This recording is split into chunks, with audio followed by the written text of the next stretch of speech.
नमस्कार. आपण बघू शकता दिंडोरी येथे काहीसा अनुचित असा प्रकार घडलेला आहे. विद्यार्थ्यांच्या स्पर्धा परीक्षेच्या बक्षीस रिटर्न देण्याची वेळ आली आहे.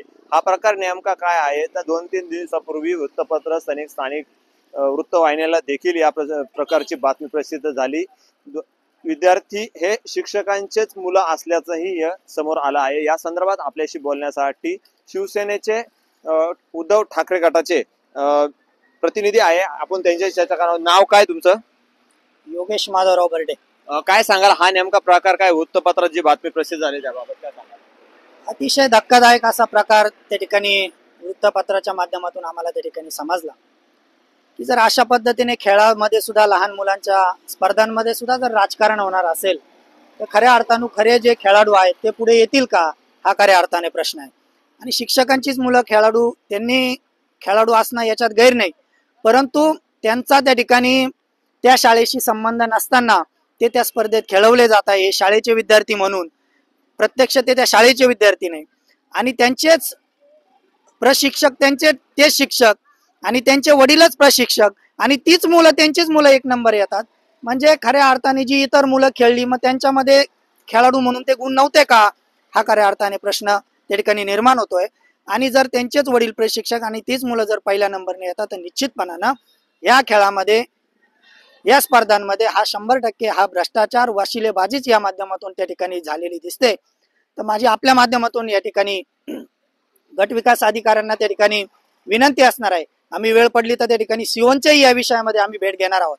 आणि जर या तात्काळ या शिक्षकांवरती जर त्या ठिकाणी या अनुषंगाने जर कारवाई नाही झाली तर आम्ही शिवसेना उद्धव बाळासाहेब ठाकरे पक्षाच्या वतीनं या ठिकाणी दिंडोरी पंचायत समितीच्या कार्यालयाबाहेर त्या ठिकाणी तीव्र असं आंदोलन त्या ठिकाणी आम्ही छेडू.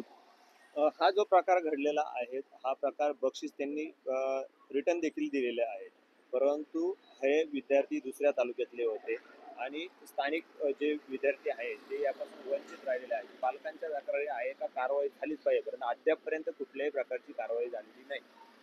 100% ज्या अर्थी त्यांनी बक्षिस परत दिली याचा अर्थ हे 100% सिद्ध होतं की ती बक्षिस त्यांनी ती चुकीच्या माध्यमातून, चुकीच्या पद्धतीने मुलांना खेळवून ती बक्षिस त्या ठिकाणी घेतली गेली. त्यामुळे ही 100% यातूनच सिद्ध होतं की त्या ठिकाणी ती वशिलेबाजीनेच ती मुलं खेळवली गेली आणि त्यांचे नंबर त्या ठिकाणी काढण्यात आले. तर म्हणून आपल्या माध्यमातून पुन्हा एकदा विनंती करतो, पालकांच्या तक्रारीनंतर सुद्धा दखल घेतली नाही, परंतु आता आम्ही त्या ठिकाणी राजकीय क्षेत्रातली लोक त्या ठिकाणी पुढे येतो आहोत आणि आमच्या मागणीला जर त्यांनी प्रतिसाद नाही दिला तर या ठिकाणी आम्ही वेळप्रसंगी या ठिकाणी पंचायत समिती कार्यालयाबाहेर उपोषणाला बसू, अन्यथा आम्ही या ठिकाणी दिंडोरी पालघर चपोलीवरती रास्ता रोको करून त्या ठिकाणी जी खेळाडू त्या ठिकाणी वंचित राहिली त्यांना न्याय दिल्याशिवाय आम्ही त्या ठिकाणी स्वस्थ बसणार नाही.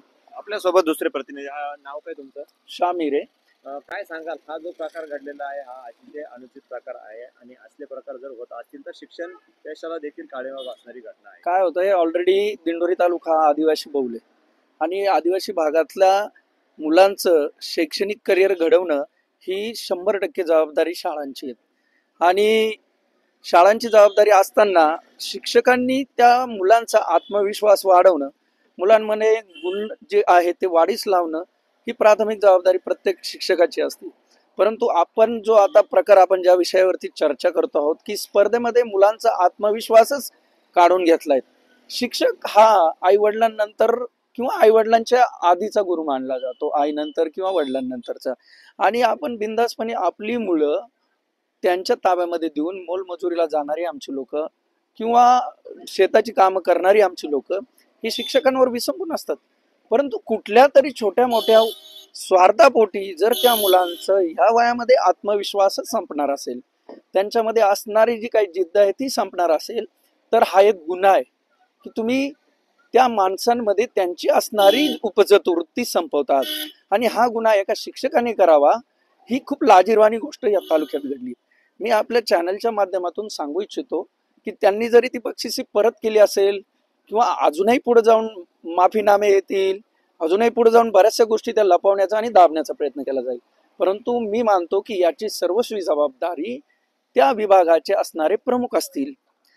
त्यांच्या विभागावरती असणारे अजून जी काही प्रशासक मंडळी, म्हणजे जर उदाहरणार्थ धराल तर पंचायत समितींचे BDO यांच्या अंडर ते जे तुमचा शिक्षक विभाग येतो तर मग ह्या सगळ्या विभागाच्या विभाग प्रमुखांचं काम आहे की जर तुम्हाला खरंच तालुक्याचा विकास करायचा असेल, तालुक्याबद्दल तुमची सहानुभूती असेल आणि तुम्ही खरंच विकास करायचा म्हणून दिंडोरी तालुका निवडला असेल, तर तुमची प्राथमिक जबाबदारी की तुमची जी ऑफिस आहेत ही सोडा, तुम्ही लोकांमध्ये जा. लोकांमध्ये तुम्ही ज्या यंत्रणा आणि प्रशासकीय जी काही गोष्टी राबवतात त्या खरंच राबवल्या जात आहेत का, त्या सगळ्या गोष्टी जनतेपर्यंत पोहोचतायत का. मग ती माध्यमे वेगवेगळे असू शकतात, प्रांत कार्यालय असेल, तहसील कार्यालय असेल, आरोग्य विभाग असेल, त्यानंतर तुमचं कृषी विभाग असेल. तुम्ही जर सकाळी 10ला येऊन 5ला ऑफिस सुटलं म्हणून जर जाणार असाल आणि त्या टेबल आणि खुर्चीचे दिवसभराचे मालक होणार असाल, तर ज्या करता तुम्ही ती ड्युटी निवडली, ज्या करता तुमचं जे काही प्रोफेशन निवडलंय, तुम्ही त्याला न्याय नाही देते ना. आणि तुम्ही त्याला ज्यावेळेस न्याय नाही देते त्याचा परिणाम माझ्या आदिवासी भागातल्या, माझ्या आदिवासी तालुक्यातल्या जनतेवर होतो की त्या जनतेचं जे जीवनमान उंचवण्याकरता शासन तिकडे योजना तयार करतायत, पण ते इकडे राबवल्याच जात नाही. तर तो मधला जो गॅप आहे किंवा मधी जे काही यंत्रणांचं जे जाळ आहे ते का कमी पडतंय. म्हणून अशा ज्या वारंवार घटना होत आहेत याला मी प्रथमतः सर्वस्वी जबाबदार धरेल प्रशासन, की प्रशासन प्रमुख, त्यानंतर नंबर येतो लोकप्रतिनिधींचा. कारण या तालुक्यातील या जनतेचा विकास व्हावा याकरता जनतेने कुठल्या तरी लोकप्रतिनिधीवर विश्वास टाकलेला आहे.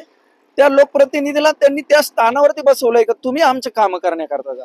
पण लोकप्रतिनिधी कशा करता निवडून गेलो हे जर विसरत असेल. शिक्षण मंत्र्यांच्या जिल्ह्यात असा प्रकार घडलेला आहे. हो ना, मग मला तेच सांगायचंय ना की इथं कृषी मंत्री आहे, विमे आता काल परवा मागे घ्यायचं ठरलंय.